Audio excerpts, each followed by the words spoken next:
Chinedu Okonkwo loved walking through busy places. He always said that markets were the heartbeat of Nigeria. Noisy, chaotic, and full of life. It didn't matter that he owned one of the biggest tech companies in Africa or that his face was often in magazines. In these markets, no one noticed him. To everyone here, he was just another man trying to find his way through the crowd. On this particular Saturday, Chinedu had convinced his wife, Adaora, to join him on one of his trips. They were at Balogun Market, one of Lagos' largest and busiest markets. Adaora wasn't thrilled about it. "Chinedu, why do you always want to come to places like this?" she asked, holding tightly to his arm as they maneuvered through the narrow pathways between stalls. "Because this is where you see real life," Chinedu replied with a small smile. "If I stay in my air-conditioned office or our fancy house all the time, how will I know what people go through?" Adaora sighed. "I understand, but must we come when it's this crowded? Someone stepped on my foot twice already." Chinedu chuckled. "That's part of the experience. Besides, I want to check on that tech repair initiative we funded here." They stopped at a small stall where a young man was busy repairing mobile phones. The sign above the stall read, "Fix it fast," with "supported by the Okonkwo Foundation" written in smaller letters beneath. Chinedu watched as the young man worked quickly, his hands moving with skill and precision. "Good afternoon," Chinedu greeted, his voice warm. The young man looked up, slightly startled. "Good afternoon, sir. Can I help you?" "Just checking in," Chinedu said. "How's business?" The young man hesitated, then smiled. "It's going well, sir. Thank you for giving me this chance. I've been able to save some money and even hired an assistant last week." Chinedu nodded, pleased. "Good to hear. Keep working hard, and don't forget to pay it forward someday." Adaora watched the exchange silently. She knew how much these visits meant to her husband, but she still didn't fully understand why he insisted on blending in. To her, it sometimes felt unnecessary. They had done their part by funding these projects. Wasn't that enough? As they walked away from the stall, Chinedu suddenly stopped in front of a small fruit stand. "Let's get some bananas," he said, reaching for his wallet. That's when it happened. A loud, arrogant voice cut through the market noise. "Hey, watch where you're going, you idiot."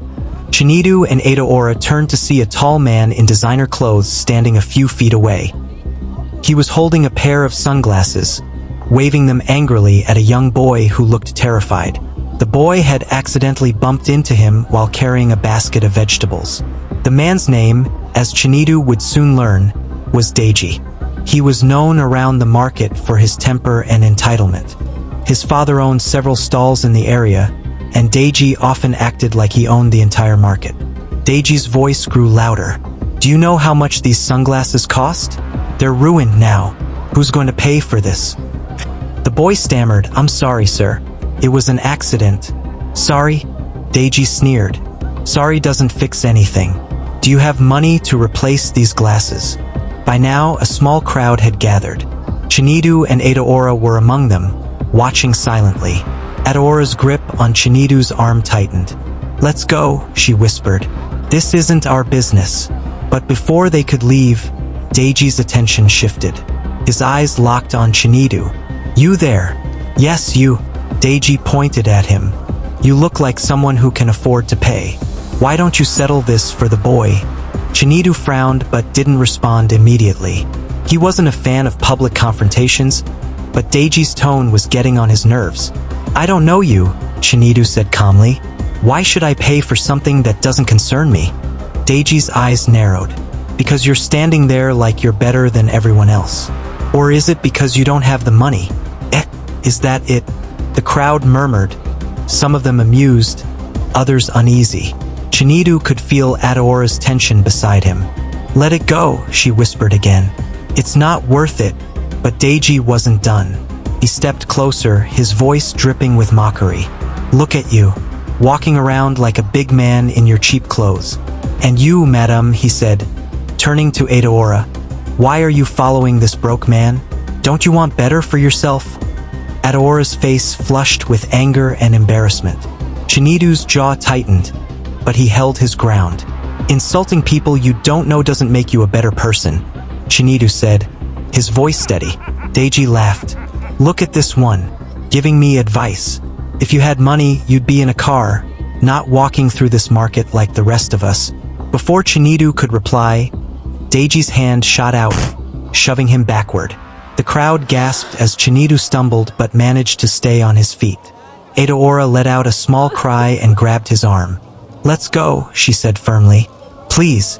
Chinidu took a deep breath, his eyes never leaving Deji's face. Then, without a word, he turned and began walking away, Edaora clinging to his side. The crowd parted to let them through, whispers following them. Who is that guy? Someone muttered. He looks familiar. Doesn't matter, another voice replied. He let himself get pushed around. He's nobody. Edaora didn't say anything until they were far from the market.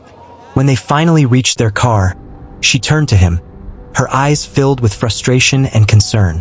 Why did you let him do that? She asked. Why didn't you stand up for yourself? Chinidu smiled faintly, though his eyes were serious. Because it's not about winning an argument in the moment. People like him, they dig their own graves. And when the time comes, I'll be ready. Edaora stared at him, still unsure.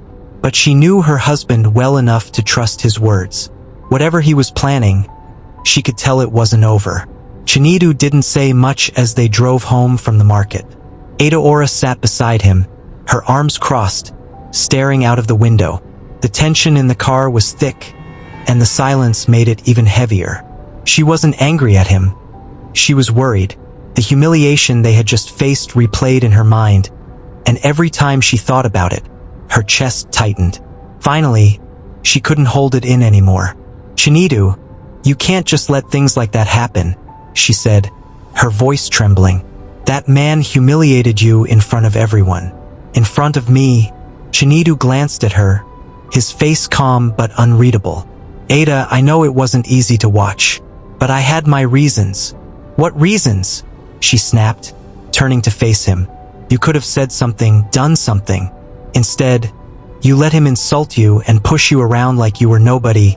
He sighed, his hands steady on the steering wheel. People like Deji only understand power when it's shown to them at the right time. You don't fight in the mud with someone like that. You let them think they've won, and then you show them who you really are. Edaora shook her head.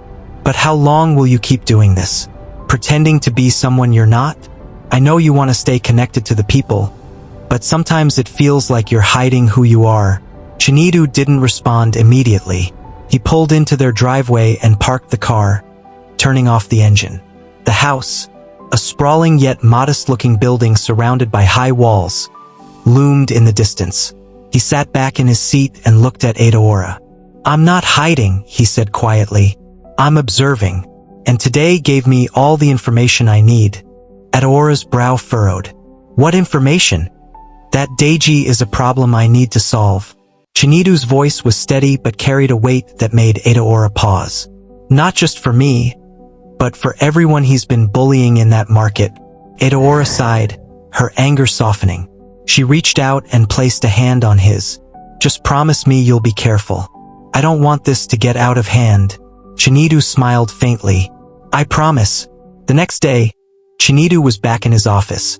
A sleek, modern space filled with large windows and minimalist furniture. He sat at his desk, scrolling through reports on his laptop.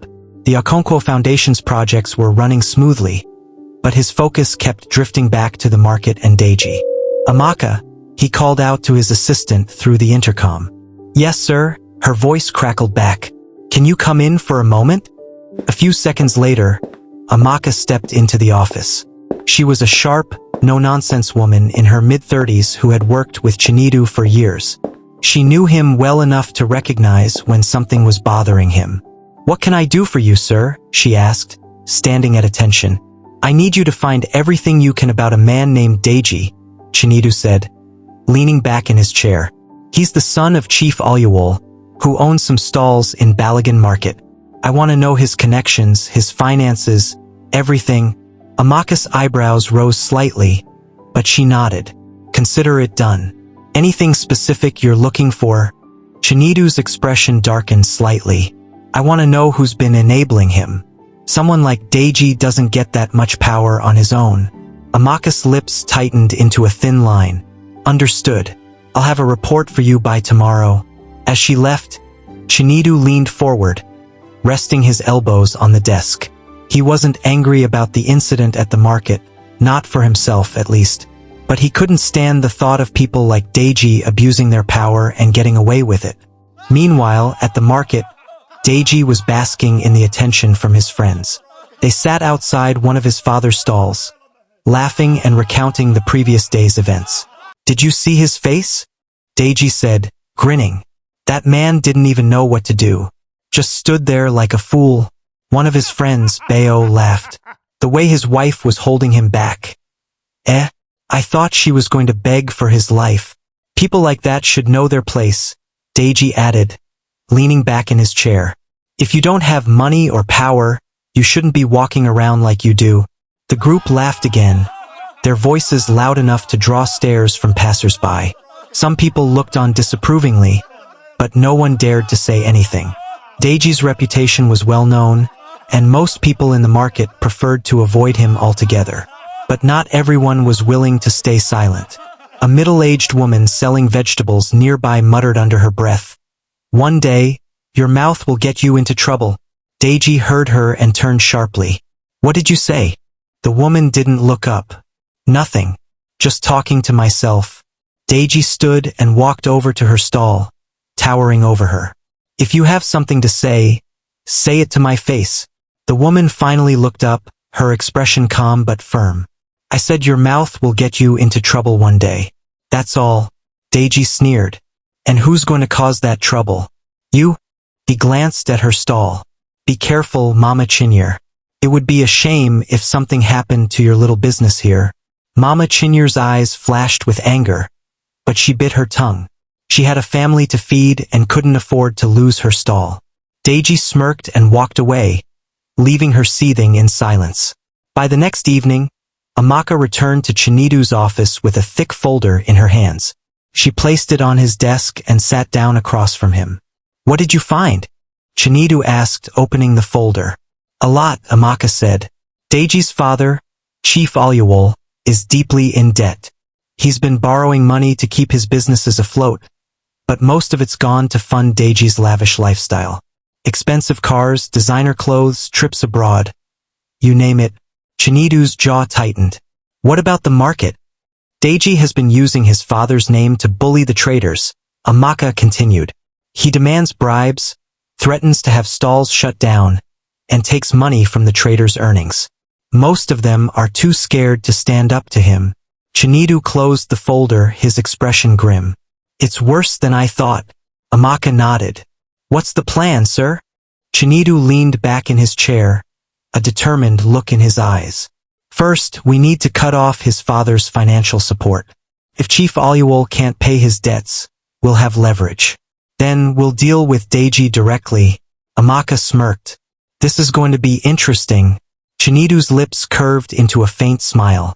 "It's time Deji learned what real power looks like." Chinedu sat at his desk, staring at the folder Amaka had brought in. The more he thought about Deji and Chief Aluwal, the angrier he became.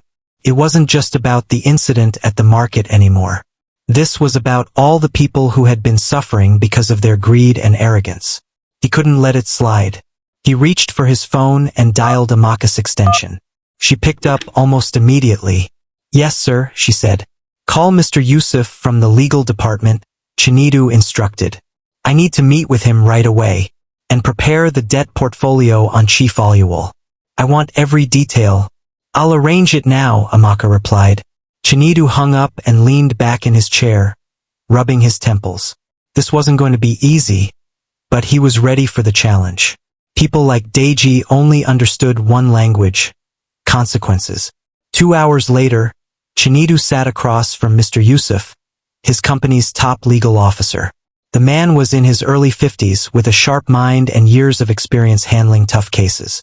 "I've reviewed Chief Aluwal's debt portfolio, sir," Yusuf began, adjusting his glasses. "It's not looking good for him. He owes significant amounts to multiple creditors, and most of his properties are tied up as collateral." Chinedu nodded. "What's his current repayment status?" He's barely meeting the minimum payments, Yusuf explained.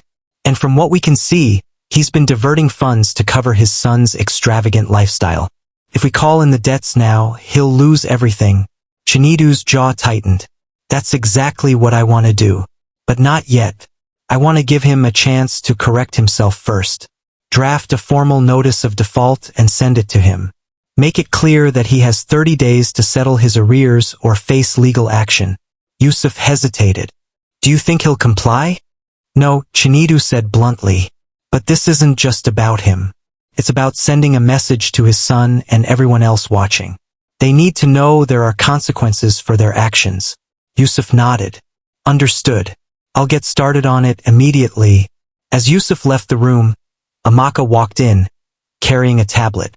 Sir, I've compiled additional information on Deji. Would you like to review it now? Go ahead, Chinidu said, gesturing for her to sit. Amaka pulled up a document on her tablet and began reading aloud.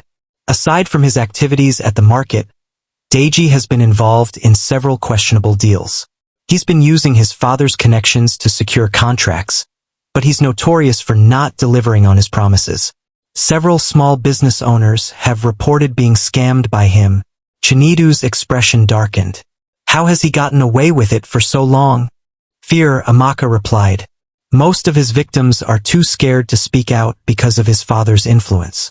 And those who do speak up often don't have the resources to take legal action. Chinidu shook his head. It's disgusting. People like him think they're untouchable. But that ends now. Amaka leaned forward, her voice dropping slightly. Sir, if I may ask, what exactly is your plan? Are you looking to ruin him?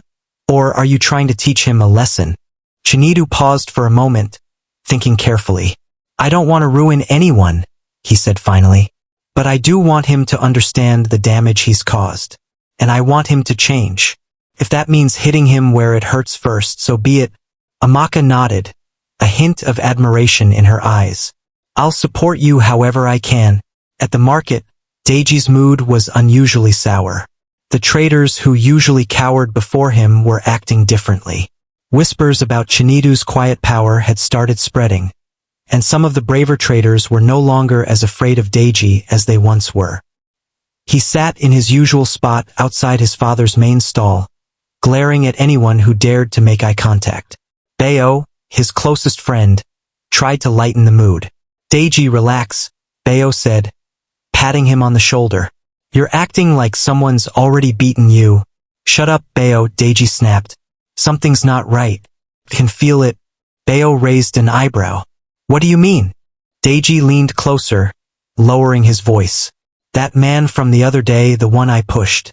There's something off about him. He didn't react like a regular person.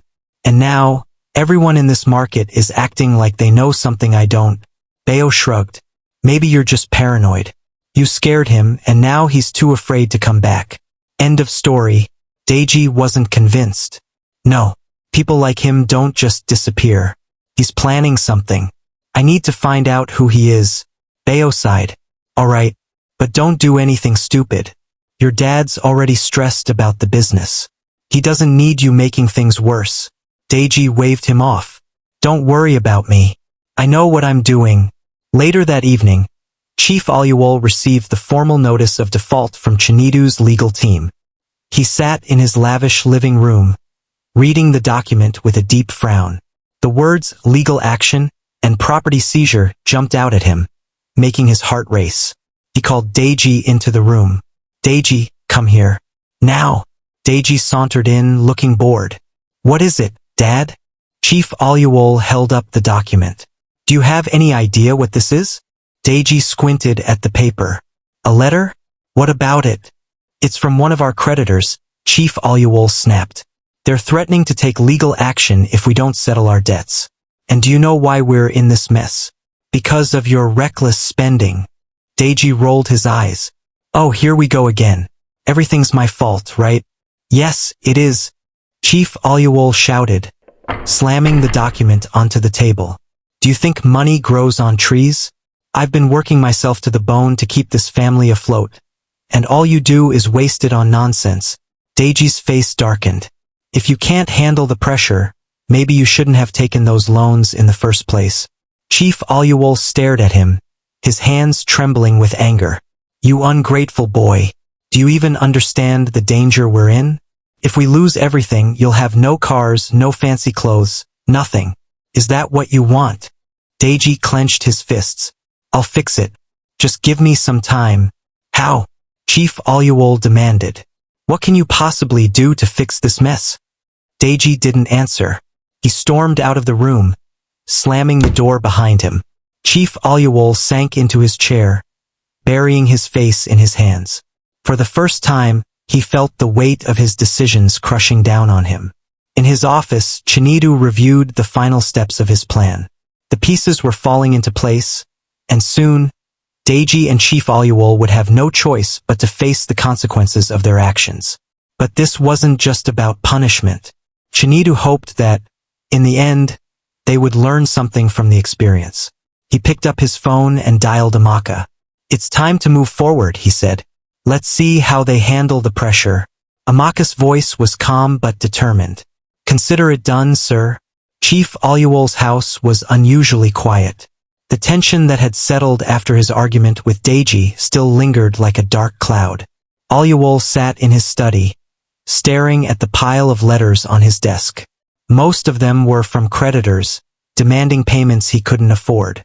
But one letter stood out. The one from Chinedu's legal team. He picked it up again, his hands trembling. The words, legal action, and property seizure, seemed to mock him every time he read them. His mind raced. How had it come to this? His businesses were once thriving, and his name commanded respect. Now, everything felt like it was slipping away. Deji, he shouted, his voice echoing through the house. There was no response. He called again, louder this time. Moments later, Deji appeared at the door, his face set in a scowl. What now, Dad? Deji asked, crossing his arms. Chief Oluwole glared at him. Sit down. We need to talk. Deji hesitated but eventually slouched into a chair. I'm listening. Oluwole held up the letter. Do you understand what this means? If we don't pay what we owe, they'll take everything. The shops, the house, even the cars. We'll have nothing left. Deji rolled his eyes. You've been saying that for weeks, Dad. And yet, here we are. Still in the house, still driving the cars. Don't you dare take this lightly. Oluwole snapped, slamming his hand on the desk. This isn't a game, Deji. If we lose, there's no coming back. Deji leaned forward, his expression defiant. Then fix it. Isn't that your job? You're the one who took the loans, not me. Oluwole's eyes widened in disbelief. Are you seriously blaming me? Do you know how much I've sacrificed for this family? For you? Everything I've done has been to give you a better life, and this is how you repay me. Deji shrugged. Maybe if you'd managed your money better, we wouldn't be in this mess. The room fell silent. Oluwole stared at his son, his face a mixture of anger and sorrow. You don't understand, do you? You've never had to work for anything. You've never had to fight to survive. Everything you have, I gave you. And now, because of your recklessness, we're about to lose it all. Deji's defiance wavered for a moment, but he quickly recovered. All right, fine. What do you want me to do? I want you to grow up, Oluwole said, his voice heavy with frustration. I want you to take responsibility for your actions and start helping instead of making things worse. Deji smirked. And how exactly do you expect me to do that? You want me to wave a magic wand and make all the debts disappear? No, Oluwole said sharply. I want you to stop wasting money. Stop bullying people at the market. Stop acting like you're untouchable because you're not. If you don't change, this will destroy us. Deji stood up, his face hard. You're overreacting. I'll handle it my way. Your way. Oluwole repeated, his voice rising. Your way is what got us into this mess. If you leave this room without taking this seriously, don't bother coming back. Deji froze, surprised by his father's words. He turned back slowly. What did you say? You heard me, Oluwole said, his tone firm. This is your last chance, Deji. Either you start acting like a man, or you're on your own. Deji's jaw clenched, but he didn't respond. Instead, He stormed out of the room, slamming the door behind him. Aluwol slumped in his chair, exhausted. He had no idea how they were going to get through this, but he knew one thing for sure. Deji couldn't keep living like this. Something had to change. At the same time, Chinedu was finalizing plans for his charity gala. The event was set to take place at one of Lagos' most prestigious hotels, and the guest list included some of the city's most influential figures. Chief Aluwol and Deji were among the invitees, though they had no idea what Chinedu had planned. Amaka entered his office with a clipboard in hand. "Sir, the final preparations for the gala are complete. Everything is on schedule." Chinedu nodded. "Good. And the invitations?" "Sent and confirmed," Amaka replied. "Chief Aluwol and his son will be attending." Chinedu smiled faintly. "Perfect. This is the moment we've been building toward." Amaka hesitated. "Sir, if I may ask, what exactly are you planning to do at the gala? Are you going to confront them publicly?" Chinedu's expression softened. "I'm not looking to humiliate anyone, Amaka, but they need to see the consequences of their actions. And more importantly, they need to understand that change is possible. Sometimes, a public moment of reckoning is the only way to make that happen." Amaka nodded, though her face remained serious. "I hope it works, sir. For their sake and for yours." The night of the gala arrived, and the hotel's grand ballroom was buzzing with activity. Guests in elegant attire mingled over cocktails, discussing business, politics, and philanthropy. Chinedu stood near the entrance, greeting attendees with a warm smile. Adaora stood beside him, her presence calm and reassuring. "Are you ready?" she asked softly. Chinedu glanced at her, his smile fading slightly. "I hope so. This isn't just about them. It's about sending a message to everyone here, that we all have a responsibility to do better." Adaora placed a hand on his arm. "You'll do great. I believe in you." As the evening progressed, Chief Aluwol and Deji arrived.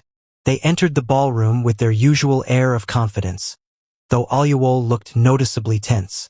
Deji, on the other hand, seemed completely at ease, as if he had nothing to worry about. Chinedu watched them from across the room, his expression unreadable. He waited until the dinner service had ended and the room grew quiet in anticipation of his speech. Slowly, he stepped onto the stage, a microphone in hand. "Ladies and gentlemen," he began, his voice steady. "Thank you all for being here tonight. As many of you know, the Okonkwo Foundation was created to empower and uplift those who need it most. But tonight, I want to talk about something more personal." The room fell silent. All eyes were on him, including those of Chief Aluwol and Deji. "A few weeks ago, I had an experience that reminded me why this work is so important," Chinedu continued. "I was in a market, observing one of our foundation's initiatives, when I encountered a young man who had built his life on intimidation and exploitation. That encounter showed me the damage that unchecked power and privilege can cause." Deji's expression shifted slightly, a flicker of unease crossing his face. Aluwol's jaw tightened. "But it also reminded me of something else," Chinedu said, his gaze sweeping the room, "that even those who make mistakes have the capacity to change. And sometimes, all it takes is someone willing to show them the way." He paused, letting his words sink in. Then, with deliberate calm, he turned to face Chief Aluwol and Deji. "Chief Aluwol," he said, his voice carrying across the room, "your businesses have been a cornerstone of this community for years, but they have also been a source of pain for many. Tonight, I invite you to join me in making things right." The room was utterly silent. All eyes were now on Aluwol and Deji. Aluwol looked pale, his hands gripping the edge of the table. Deji's confident facade had cracked, replaced by a mix of anger and confusion. "This isn't about humiliation," Chinedu continued. "It's about accountability. And more importantly, it's about redemption. The question is, are you ready to take that step?" The ballroom remained completely silent. Every guest's eyes were fixed on Chief Aluwol and Deji, who now looked like deer caught in headlights. Chinedu's words hung heavy in the air, and for a moment, it seemed like neither father nor son knew how to respond. Chief Oluwole shifted uncomfortably in his chair, his fingers nervously drumming against the table. Deji, on the other hand, clenched his jaw tightly and looked around the room as though searching for an escape. Chinedu stayed calm, letting the silence stretch. He wasn't rushing them. This moment wasn't just about exposing them. It was about making them reflect on the consequences of their actions. Finally, Oluwole cleared his throat, breaking the tension. Mr. Okonkwo, he began, his voice shaky but trying to sound composed. I don't know what you mean by making things right. My businesses have always operated honestly. A murmur ran through the crowd. Chinedu tilted his head slightly, his gaze unwavering. Chief Oluwole, with all due respect, you and I both know that's not true. I have evidence of unpaid debts, intimidation tactics at the market, and misuse of funds. Oluwole's face flushed red. That's not entirely accurate. Business is complicated. There are circumstances. Chinedu raised a hand, silencing him gently. I'm not here to argue or to humiliate you. I'm here to offer you an opportunity to change. Deji couldn't hold back anymore. He stood abruptly, pushing his chair back so hard it scraped loudly against the floor. Change? Opportunity? Who do you think you are to lecture us? He spat, his voice loud and defiant. You think because you have some money and throw around big words, you can come here and tell us how to live our lives? Chinedu's gaze shifted to Deji, calm but firm. This isn't about me telling you how to live. It's about accountability. Do you even understand the harm you've caused to the traders in the market? To your father's businesses? Deji laughed bitterly.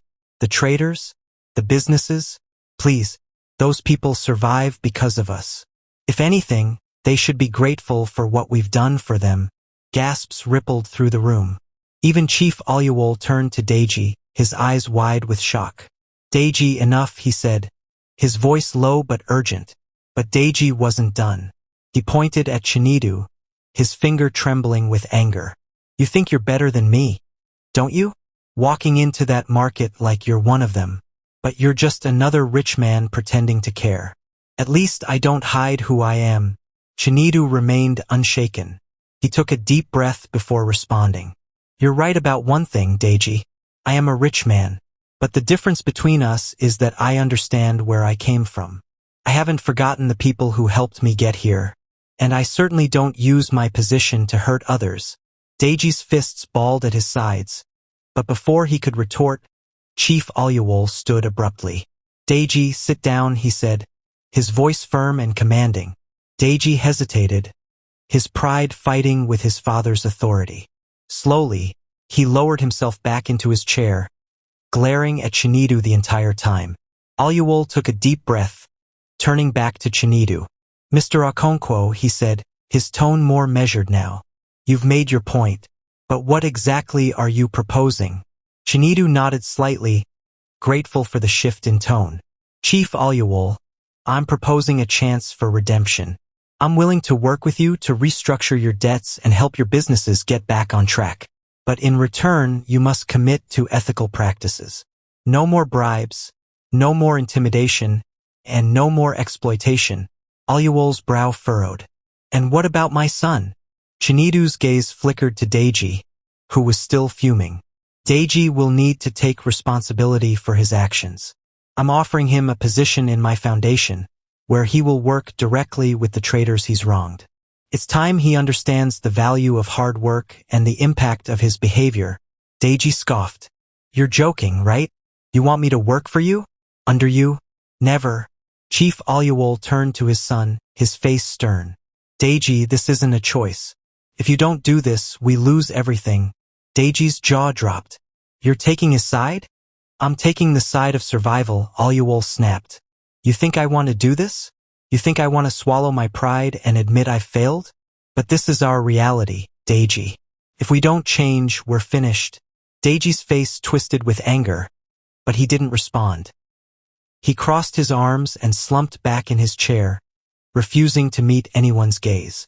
Chinedu looked back at Oluwole. Chief, this is your chance to turn things around. What do you say? Oluwole hesitated. the weight of the decision pressing down on him. Finally, he nodded slowly. We'll do it. But I need your assurance that this isn't just about punishing us. I need to know you're serious about helping. Chinedu extended his hand. You have my word. Aluwal shook it, though his grip was weak. The room erupted into murmurs as the guests processed what had just happened. Chinedu stepped off the stage, walking back to Adaora, who greeted him with a proud smile. You handled that well, she said softly. Let's hope it makes a difference, Chinedu replied. As the evening wound down, Chinedu watched from a distance as Aluwal and Deji left the ballroom. Aluwal looked defeated, while Deji's expression was a mixture of anger and frustration. Chinedu could only hope that this would be the beginning of their transformation. Deji had never felt this angry in his entire life.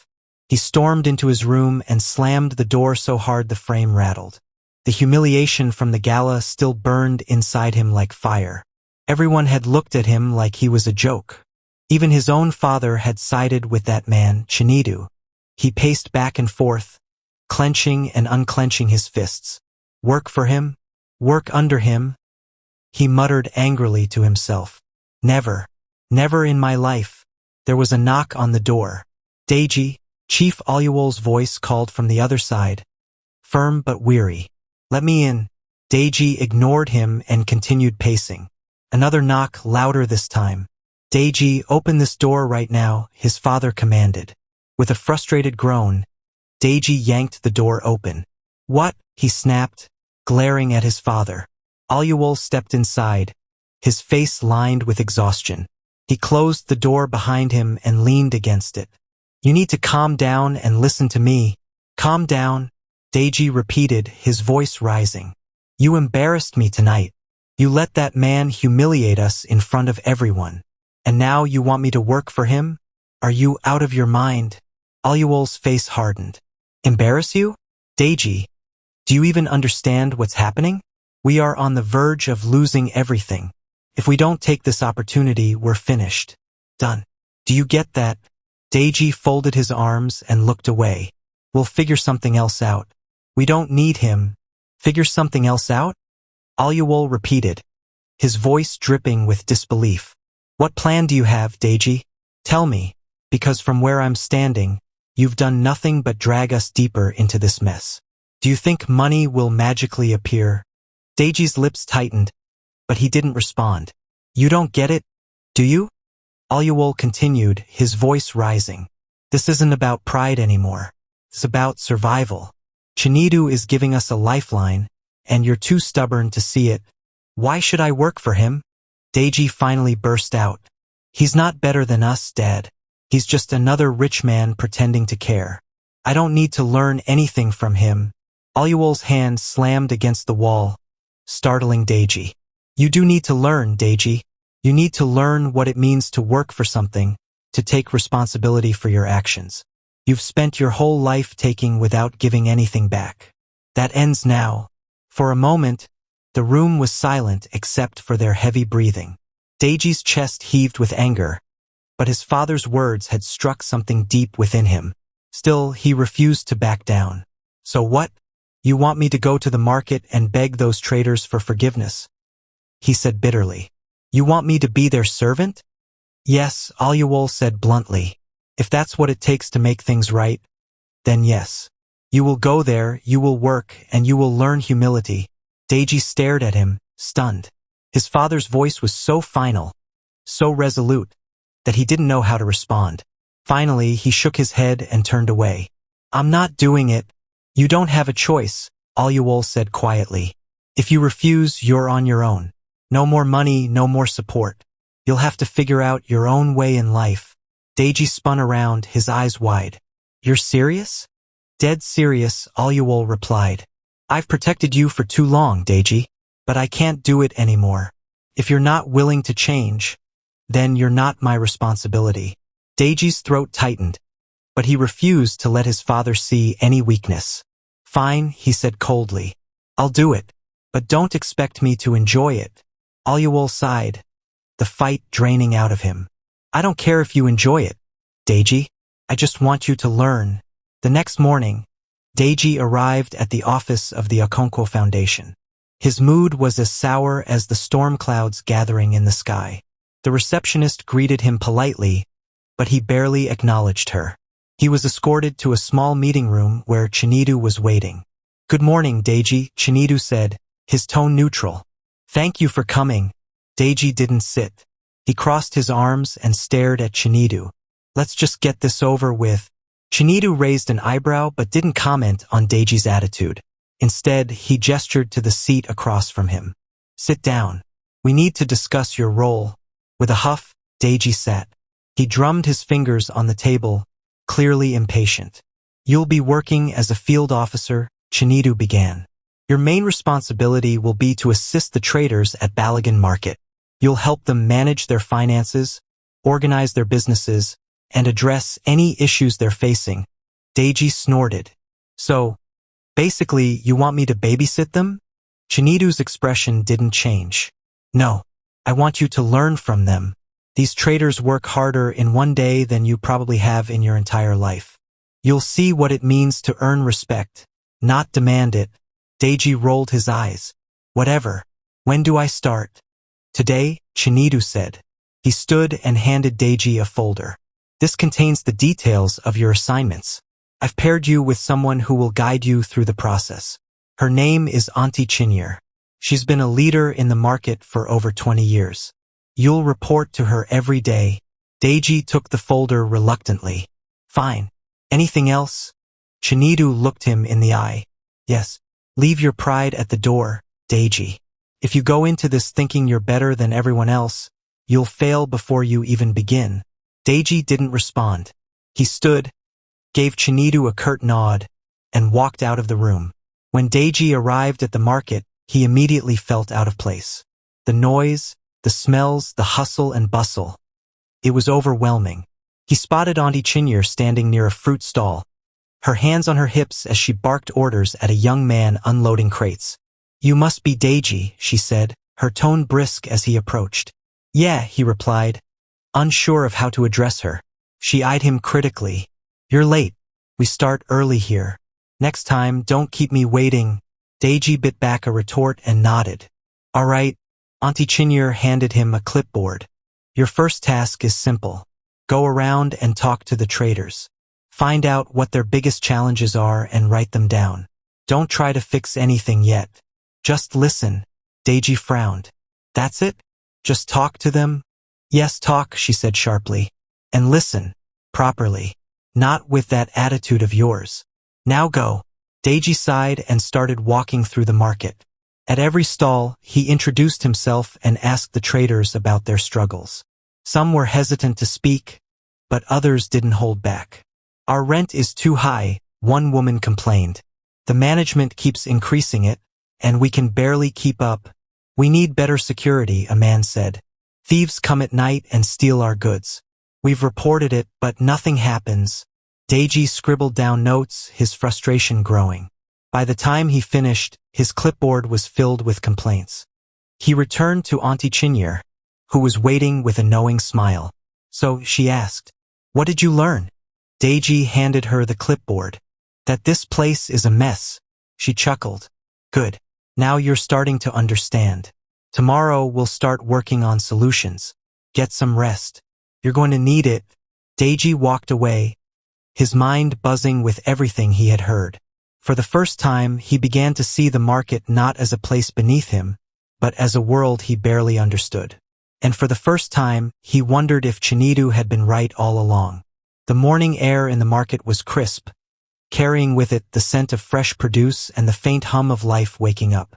Deji arrived earlier than usual, surprising even himself. For the first time in a long time, he felt uneasy, as though the world was shifting under his feet. The conversations he'd had with the traders yesterday played on a loop in his mind, their frustrations and struggles echoing louder than he liked. Auntie Chinyere was already waiting for him by her stall.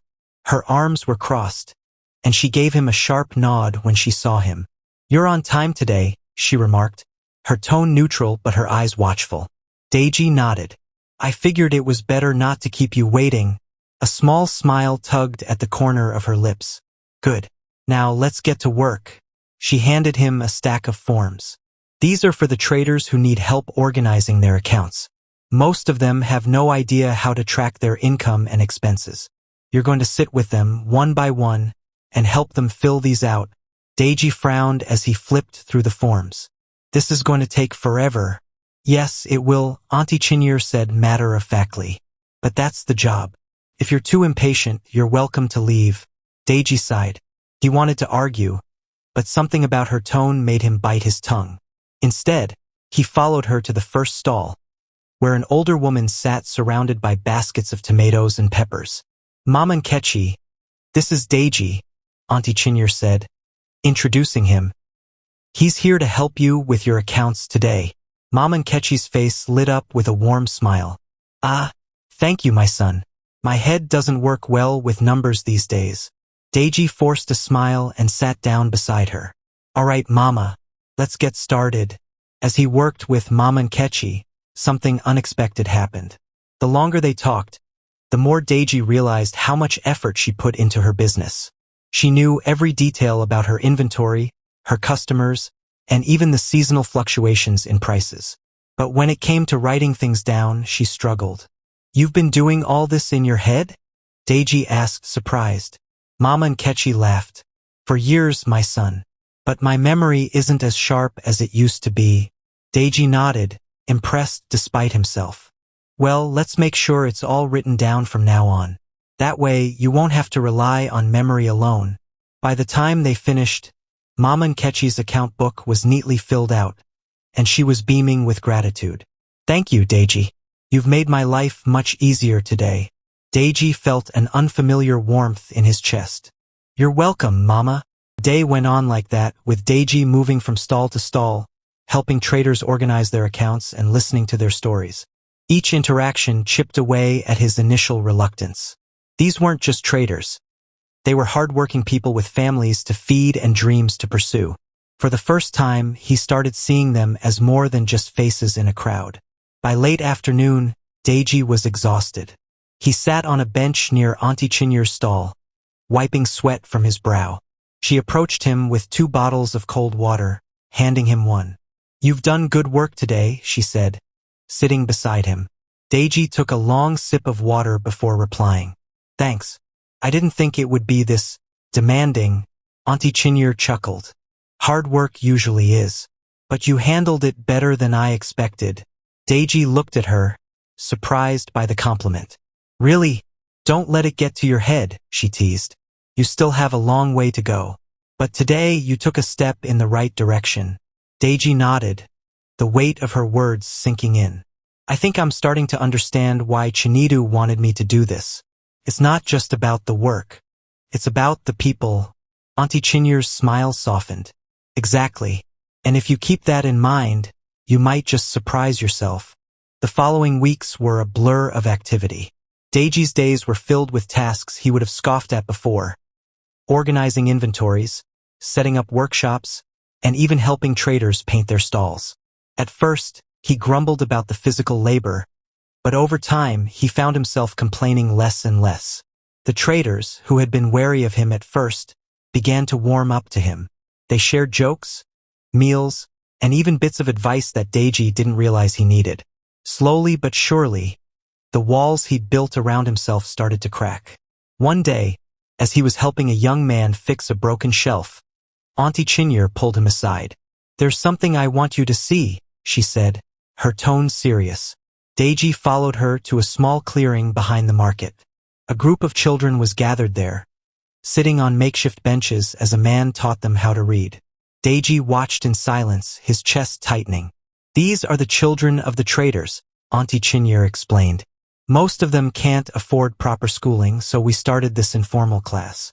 It's not much, but it's something. Deji swallowed hard, his throat suddenly dry. How do you pay for this? We pool resources, she said simply. Everyone contributes what they can. But it's not enough. We're always struggling to keep it running. Deji stared at the children, their faces alight with curiosity and hope. For the first time, he felt a pang of guilt for all the times he'd taken his own privileges for granted. He turned to Auntie Chinyere. What can I do to help? She raised an eyebrow, clearly surprised by his question. You can start by using that big brain of yours to come up with ideas. You've seen the challenges here. Now, figure out how to solve them. Deji nodded, determination flickering in his eyes. I will. Back at home that evening, Deji sat at his desk, scribbling notes furiously. His mind raced with ideas, fundraising events, partnerships with local organizations, even tapping into his father's connections to secure resources. For the first time, he felt like he was working toward something meaningful. Chief Oluwole knocked on the door and stepped inside. You've been quiet today. Everything all right? Deji looked up, his face thoughtful. Yeah, just thinking. Oluwole walked over and glanced at the papers spread across the desk. What's all this? Deji hesitated for a moment before answering. Ideas. For the market. For the traders. I want to help them build something better. Oluwole stared at him, a mix of pride and disbelief in his eyes. You're serious? Yeah, Deji said, nodding. I've wasted so much time, Dad. I need to do something real now. Oluwole placed a hand on his son's shoulder. I'm proud of you, Deji. This is the man I've been waiting to see. For the first time in years, Deji felt a genuine sense of purpose. And he knew deep down that this was just the beginning. Deji stood at the edge of the market, watching the hustle and bustle with a sense of pride he hadn't felt before. The last few weeks had been a whirlwind of activity. He had thrown himself into the work, organizing meetings, helping traders with their finances, and brainstorming ways to improve the market's infrastructure. For the first time in his life, he felt like he was doing something that mattered. Auntie Chinyere approached him, her hands on her hips. You've been standing there for a while, thinking about running away? She teased. Deji smiled faintly. No, just taking it all in. It's different when you're part of it. She nodded, her face softening. You've come a long way, Deji. I wasn't sure you had it in you, but you've surprised me. Thanks, he said, his voice quiet. He hesitated before adding, I'm not sure I deserve the credit, though. It feels like I'm just trying to fix the mess I made. Auntie Chinyere's eyes narrowed. And what's wrong with that? Owning up to your mistakes is the first step. You can't change the past, but you can build a better future. And that's exactly what you're doing. Deji nodded, her words sinking in. Thank you, Auntie Chinyere, for everything. I don't think I could have done this without you. She waved him off. Oh, please, don't get sentimental on me now. There's still work to do. Speaking of which, have you finalized the plans for the trader's workshop? Deji's face lit up. Almost. I've lined up a few speakers and I'm working on getting more sponsors. If it goes well, it could really make a difference. Good, she said with a satisfied nod. Now go. Those forms won't fill themselves. Later that evening, Deji returned home to find his father waiting for him in the living room. Chief Oluwole looked up from the newspaper he was reading and gave his son a small smile. You're late, he said. Busy day. Deji dropped his bag on the floor and sank into a chair. Yeah, but it was a good day. Things are starting to come together at the market. Oluwole nodded. I've been hearing about your progress. The traders are talking, and from what I've heard, they're impressed. It seems like you're making a real impact. Deji looked down, a mixture of pride and humility on his face. I'm just doing what I can. Feels good, though. Like I'm finally doing something that matters. Oluwole leaned forward, his expression serious. Deji, I want you to know how proud I am of you. I'll admit, I didn't think you'd take this seriously, but you've proven me wrong. You've grown up, and I couldn't be happier. Deji's throat tightened. He wasn't used to hearing his father speak like this. Thanks, Dad. That means a lot. Oluwole smiled, his eyes glistening. Keep it up, son. The world needs more men like you. The day of the workshop arrived, and the market was abuzz with excitement. Deji had spent weeks planning the event, and he wanted everything to go smoothly. A large tent had been set up in the center of the market, with chairs arranged neatly inside. Traders and their families filled the space, chatting and laughing as they waited for the program to begin. Deji stood at the entrance, greeting people as they arrived. Auntie Chinyere appeared beside him, her face beaming with pride.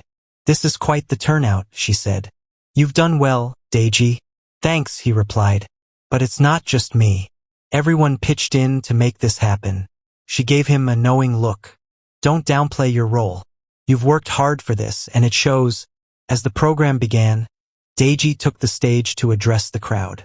His hands trembled slightly as he held the microphone, but he took a deep breath and steadied himself.